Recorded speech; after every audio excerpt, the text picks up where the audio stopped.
Hi guys, I decorated my first Christmas cookies and this is how it went. I got the freshly baked cookies out of the oven and I let them cool. Then I got the creamy frosting with cream cheese and food coloring and sprinkles.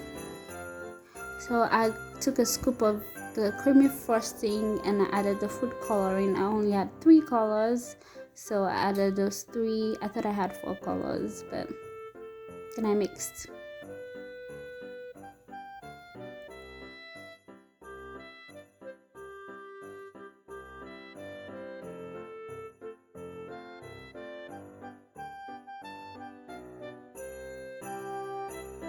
I tried for a second color, didn't work, then I just scooped and spread on the cookie and decorated with sprinkles, and this is the results.